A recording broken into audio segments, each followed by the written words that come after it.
வணக்கம் நண்பர்களே, நம்ம ஹேம்ஸ் ஹோம்ல இன்னைக்கு நம்ம பார்க்க போறது ஓணம் ஸ்பெஷல் பழம்பொரி எப்படி பண்றதுன்னு பார்க்கலாம். அதுக்கு தேவையான பொருள் பார்த்துடலாம். 2 நேந்திரம் பழம் எடுத்திருக்கேன், 1 பவுல் மைதா மாவு, 1 பவுல் ப்ரௌன் சுகர், நீங்கள் ஒயிட் சுகருமே ஆட் பண்ணிக்கலாம். ஃபுட் கலருக்கு வந்து எல்லோ கலர் எடுத்திருக்கேன், 1 பிஞ்ச் சால்ட். இப்போ ப்ரொசீஜர் பார்த்துடலாம். பழம்பொரி செய்ய நம்ம பேட்டர் ரெடி பண்ணிக்கலாம். இந்த 1 கப் மைதா மாவு வந்து ஆட் பண்ணிக்கிறேன், 1 cup brown sugar, 1/4 teaspoon food colour, 1 pinch salt. எப்பவுமே ஸ்வீட்டுக்கு வந்து சால்ட் ஆட் பண்ணுங்க, அப்போதான் அதோட ஃப்ளேவர் வந்து நல்லா இருக்கும். இது எல்லாமே நல்லா மிக்ஸ் பண்ணிக்கிறோம். இப்படி மிக்ஸ் பண்ணி விட்டுக்கோங்க. இப்போ கொஞ்சம் கொஞ்சமாக தண்ணி விட்டு நம்ம கலந்துக்கலாம். லம்ஸ் இல்லாமல் கொஞ்சம் கொஞ்சமாக மிக்ஸ் பண்ணிக்கோங்க. இது நம்ம பேட்டர் ரெடி ஆயிடுச்சு. கன்சிஸ்டன்சி பார்த்துக்கோங்க. பனானா ரெடி பண்ணிடலாம். உங்களுக்கு எந்த சைஸ் வேணுமோ அந்த சைஸ்க்கு வந்து நீங்கள் கட் பண்ணிக்கோங்க. நான் அதை ஆஃபாக கட் பண்ணிக்கிறேன்.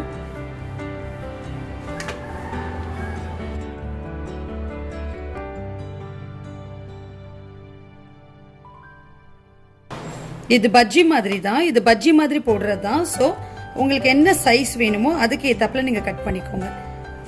நான் காட்டுறேன், இங்கே பாருங்கள்.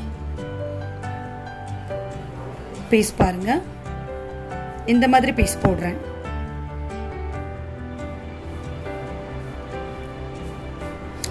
இது குட்டீஸ்க்கெல்லாம் ரொம்ப பிடிக்கும், பெரியவங்களுக்குமே வந்து ரொம்ப விரும்பி சாப்பிடுவாங்க. பட் இந்த மாதிரி நேந்திரப்பழம் வந்து சில கிட்ஸ் எல்லாம் வந்து விரும்ப மாட்டாங்க. என்னோட கிட்ஸே பார்த்தீங்கன்னா நேந்திரப்பழம் கொடுத்தா சாப்பிட மாட்டாங்க. ஸோ இந்த மாதிரி வந்து ஸ்வீட் ஐட்டம் வேறு ஏதாவது செஞ்சு கொடுத்தா நல்லா சாப்பிட்ருவாங்க. அதுவும் இல்லாமல் இன்றைக்கி ஓணம் ஸ்பெஷல்னால இதை நீங்கள் கண்டிப்பாக வீட்டில் செஞ்சு பாருங்கள். இந்த மாதிரி ஸ்லைசஸ் போட்டு வச்சுக்கோங்க. ஆயில் சூடு பண்ணிக்கோங்க.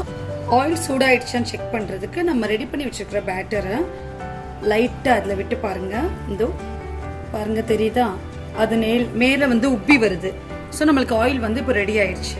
நம்ம ரெடி பண்ணி வச்சுருக்கிற பேட்டரில் இந்த கட் பண்ணி வச்சுருக்கிற பனானா பீசஸை போட்டுருங்க.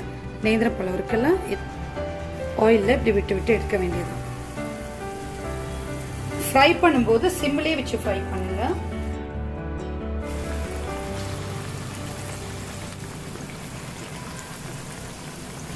திருப்பி போட்டுறலாம். அந்த கலரே வந்து ரொம்ப அழகா இருக்கு பார்க்கறதுக்கு. இது ரொம்ப ஈஸியாக குயிக்காக செய்யக்கூடிய ஒரு ஸ்வீட் ஐட்டம். இதை நீங்களும் வீட்டில் ட்ரை பண்ணி பாருங்க. இப்போ நம்ம பழம்பொரி ரெடி ஆயிடுச்சு. நம்ம இதை இன்னொரு பிளேட்டுக்கு மாற்றிடலாம். இந்த மாதிரி வரணும், இந்த மாதிரி கலரில் வரணும். அவ்வளோதான், இது ரெடி ஆயிடுச்சு. நம்மளுக்கு கேரளா ஸ்பெஷல் பழம்பொரி ரெடி ஆயிடுச்சு. இதை நீங்களும் வீட்டில் ட்ரை பண்ணி பாருங்கள். இந்த ரெசிபி உங்களுக்கு பிடிச்சிருந்தா லைக் பண்ணுங்கள், ஷேர் பண்ணுங்கள், கமெண்ட் பண்ணுங்கள். என்னோட சேனல் ஹேம்ஸ் ஹோமை சப்ஸ்கிரைப் பண்ணுங்கள். நன்றி.